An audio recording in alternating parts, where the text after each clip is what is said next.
Hi and welcome back to Cheeky Crypto. My name's Chris and it's fantastic to have you back with us for another video. And in today's video, we're going to continue the mini-series with Vechain, where we've interviewed many of the team, talking about what it is that they do at Vechain, what exciting things they're working on and what we should expect from Vechain in the future. Lots of different levels of people, different roles, responsibilities that we've spoken to at Vechain.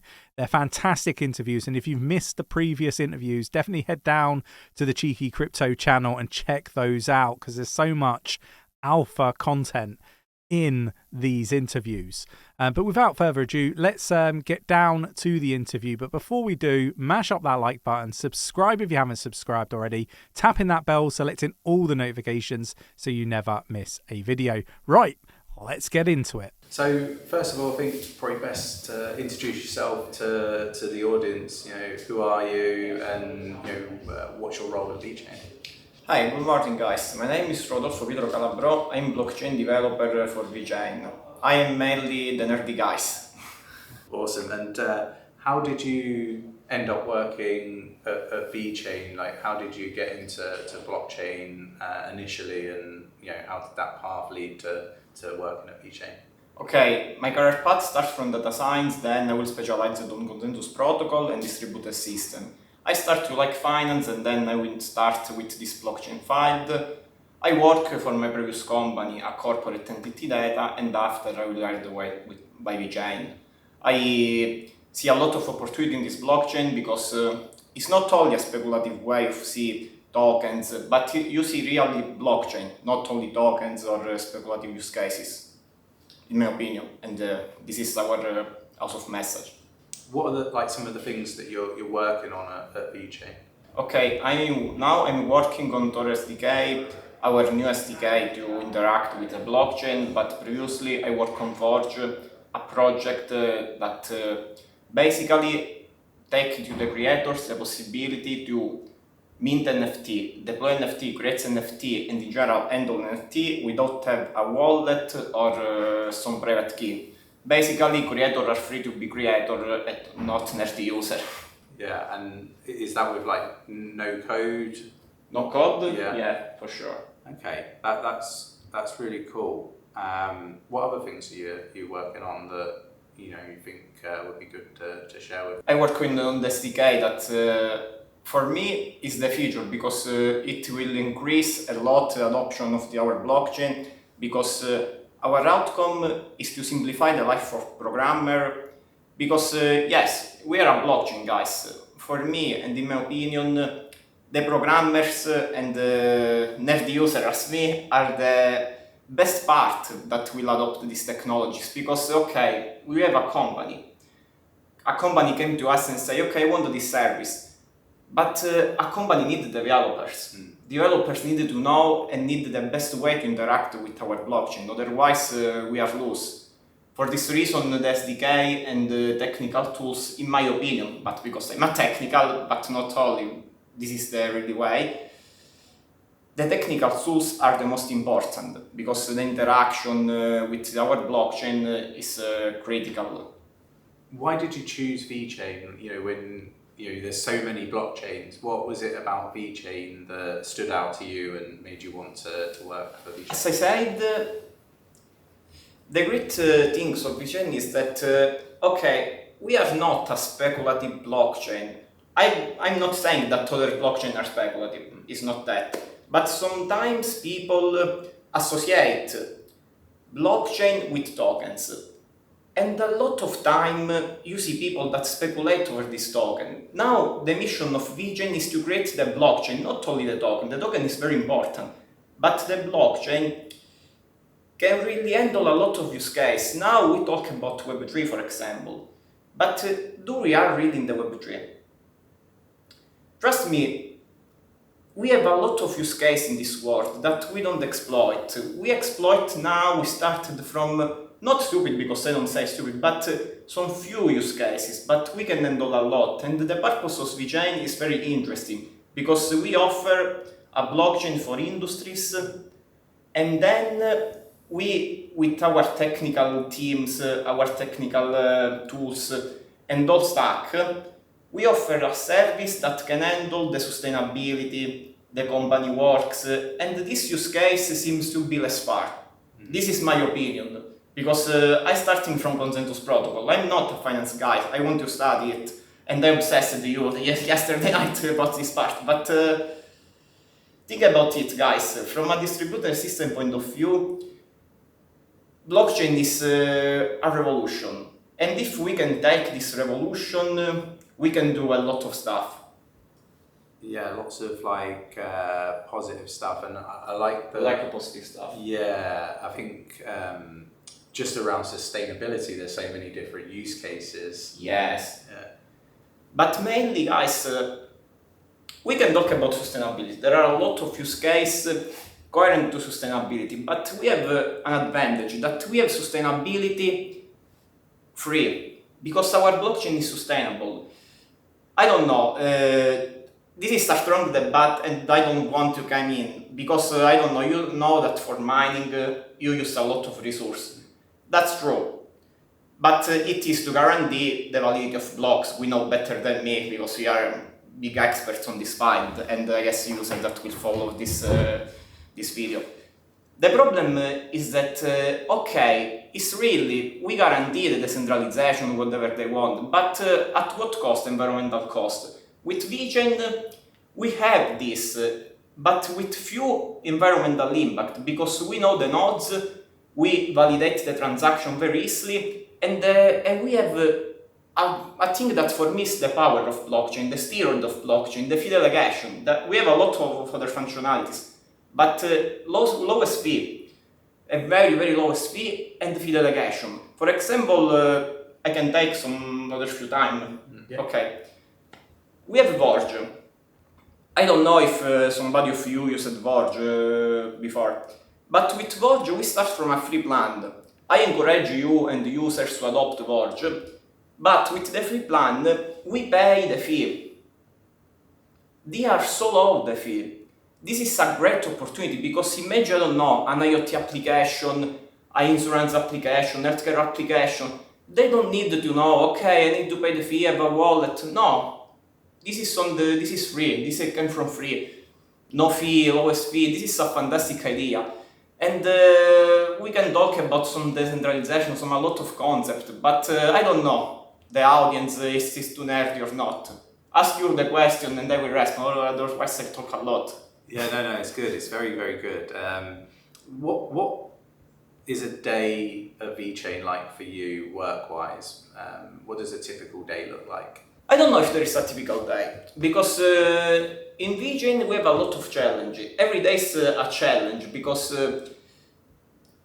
we want to improve at the square of n. I don't know if it is too nerdy stuff, but we want to make every time the best, and there is no static day when you do the same thing. I don't know, sometimes I made the test for Vorge. I'm not specialized in unit test, but I learned a lot, and now I acquire a lot of knowledge on this. But they will have another project, then we will start on this another project. It is very dynamical and a startup-oriented way of work, and I like it, guys. So, what advice would you give to somebody? Perhaps they're in Web 2, they're a developer, but they're interested in working on in blockchain. What advice would you give to somebody in that position? It is a really difficult question, because okay, it depends for sure on what you want to do. You can be a Solidity developer, a protocol developer, a front-end developer too, a back-end developer. My suggestion is first, okay, you need to believe in this technology. Not important or Vechain, Bitcoin, Ethereum or whatever stuff. You need to believe in the technology because the technology is it's on the ground, it's the ground of all. Then the passion is very important because you must like this part. I will tell you a simple story. I made a thesis, I started to make my master thesis on parallel systems with my professor.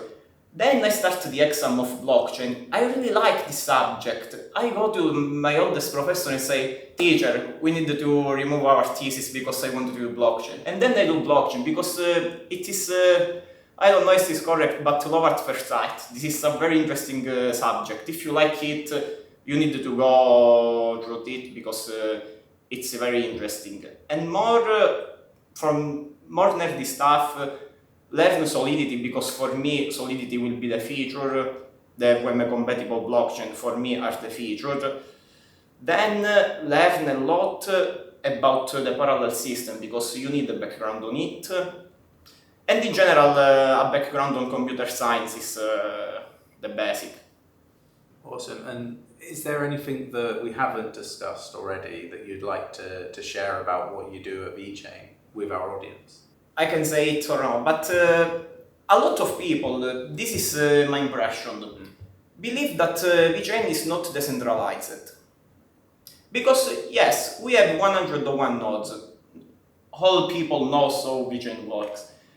And a lot of people speculate about the fact we are not a safe blockchain or secure blockchain. I don't know if I can say it, but it's a shit, guys, trust me, because does really exist a centralized blockchain. When people ask to me, I say, okay, there is a plethora of people, and they say, okay, it's really decentralized because we have this idea that it's not decentralized or not, and I say, okay, raise the hand who can afford a mining farm of $30 million. Nobody raised the hand because it's a very difficult stuff. And I say, okay, raise the hand who can stake Ethereum with a lot of dollars. Nobody raised the hand. In principle, because with decentralization, you mean the capability of create blocks. If somebody can create block, the platform is decentralized. Yes, in our blockchain, 101 nodes can create block, but for first, it guarantees security. Because guys, think that the nodes are certified by the foundation. We have a trust source, because foundation want the development on the blockchain. Foundation not want bad stuff. It's obviously because foundation earn on the blockchain. If blockchain go well, foundation go well. This is an obviously thing. Then we are a blockchain for industry. We make the face on what we do. For this reason, guys, we are, from a point of view of security, at top levels. Same for the decentralization, because we need to see our competitors before say, okay, it's centralized or not. And think about this fact. Are 101 nodes really few? I guess no, because guys, start to count on it and think that they are across the world. There is not a data center with 101 nodes and you say, okay, there's a single point of failure. No, that's not that. And I like this part, because at the start, before working on Vechain, I start to study this and say, okay, it's really decentralized or not, but I reasoning about it, and there is a lot of materials you can find about our security and this stuff. And mainly, but this is a pure theoretical consideration that I will finish, because otherwise no technical people will be struggle. What's that? Suppose, and not suppose because it's the really, that anybody can mine and create blocks. If somebody, I don't know, can find a new way to cheat on the blockchain, this person, I don't know, not because it can break cryptography, because otherwise all blockchain will fall, but find a simple bug in the protocol. This can be possible. It's not an unlikely case. It's not likely, but it's difficult, but yeah. If so, anybody can do some sort of stuff, of malicious stuff, and if somebody can mine, can create the block, then we have a fault in the security. Obviously, blockchains are really controlled. They are in the most of cases, open source software, but nobody will guarantee to us the certain security. With the foundation, we had a layer over this, a layer of security, because we know the nodes. And if somebody cheats, we can remove these nodes. Think about it, I don't know, because we are basically enterprise oriented, and the company will find the trust on this stuff, because company need the certification and company need the trust. Otherwise, they make the face on the products that we build. Yeah, no, that makes a lot of sense, and I think it's a different way to how people have been perceiving it, which I think is really, really good to highlight. So thanks for that. Really appreciate you taking the time out of your busy schedule. You know, we pulled you away from the team. Really appreciate you spending the time with us and our audience. Yes, me too, guys. I really appreciate your work, and I will start to invest, guys. Not only nerd, but I will do some financial stuff. Promise. Awesome. So another fantastic interview. Really excited about everything the Vechain are working on. If you enjoyed this content, mash up that like button, subscribe if you haven't subscribed already, tap in that bell, selecting all the notifications so you never miss a video. And let us know what sort of content you want us to make or you want from Vechain in the comments below. Really interested to get your thoughts and opinions. Right, I'll catch you in the next one.